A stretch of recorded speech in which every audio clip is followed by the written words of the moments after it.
പക്ഷേ ഷാജു, ഈ ശബരിമല അയ്യപ്പ വിശ്വാസികളുടെ പിന്തുണ ഈ സംഗമത്തിനുണ്ട് എന്ന് പറയാൻ കഴിയുമോ? കാരണം ഏറ്റവും അവസാനം വന്ന ഒരു പ്രതികരണമുണ്ട്, ഈ ഐക്യമല അരയ മഹാസഭയുടെയാണ്. അവർ ഈ സംഗമത്തിൽ നിന്നും വിട്ടുനിൽക്കാനാണ് തീരുമാനം. മുൻപ് അവർ കൂടി പങ്കെടുക്കുമെന്ന് ഈ സർക്കാർ ദേവസ്വം ബോർഡ് പറഞ്ഞിരുന്നു. പക്ഷേ അവർ ഈ സംഗമത്തിൽ നിന്നും വിട്ടുനിൽക്കാനാണ്. സ്വാഭാവികമായിട്ടും ഈ അയ്യപ്പ വിശ്വാസികളുടെ പിന്തുണ, സഹകരണം എത്രമാത്രം ഉണ്ടാവും ഈ സംഗമത്തിന്? ശരിയായ വിശ്വാസികളുടെ പിന്തുണ ഈ അയ്യപ്പ സംഗമത്തിനില്ല.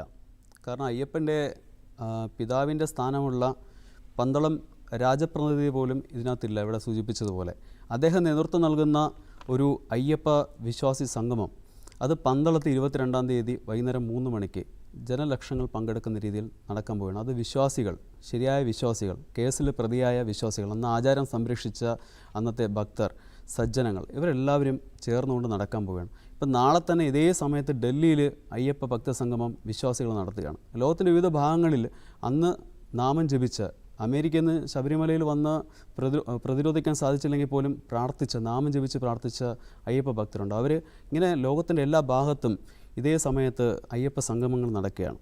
അതുപോലെ നമുക്കറിയാം പുണ്യം പൂങ്കാവനം പദ്ധതി ഇന്നില്ല.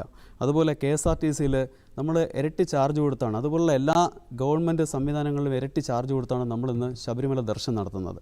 അതുപോലെ ഇപ്പോൾ ദേവസ്വം ബോർഡ് മെമ്പർ സംസാരിക്കുന്ന കാണുമ്പോൾ എനിക്ക് തോന്നുന്നത് വാസ്തവത്തിൽ ഇവരെ കൊണ്ട് അടിമപ്പണി എടുപ്പിക്കുകയാണ്. ഇവിടുത്തെ സർക്കാർ ഈ ദേവസ്വം ബോർഡിനെ കൊണ്ട് അടിമപ്പണി എടുപ്പിക്കുന്നു എന്നുള്ളതിൻ്റെ വ്യക്തമായ തെളിവാണ്. അവരുടെ മുഖത്തൊരു സത്യം പറഞ്ഞ സന്തോഷമില്ല. അവരുടെ പ്രതികരണം കാണുമ്പോൾ നമുക്കറിയാം ഒരു സന്തോഷമില്ല. ഇപ്പോൾ ഒരു വലിയ സംഗമമൊക്കെ നടത്തുമ്പോൾ, ഒരു ആഘോഷമൊക്കെ നടത്തുമ്പോൾ എല്ലാം വളരെ സന്തോഷിച്ച് നിൽക്കുന്ന സംഘാടകർക്ക് വലിയ സന്തോഷമുണ്ടാകും. പക്ഷേ അവർക്ക് തന്നെ ഒരു സന്തോഷമില്ല. കാരണം അവർ അടിമപ്പണി എടുക്കുകയാണ്.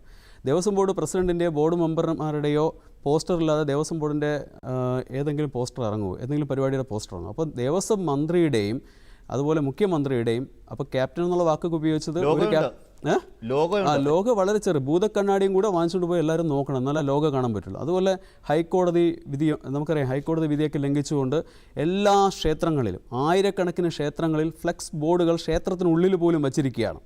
അപ്പോൾ എന്ത് ധിക്കാരവും കാണിക്കാം എന്നുള്ള രീതിയിലാണ് ഇവിടുത്തെ സർക്കാരും. ആ സർക്കാർ അടിമപ്പണി എടുക്കുന്ന ദേവസ്വത്തിനും ഇപ്പോൾ വേറെ നിർവാഹമില്ലാതെ ചെയ്ത് മുന്നോട്ട് പോയിക്കൊണ്ടിരിക്കുന്നത്.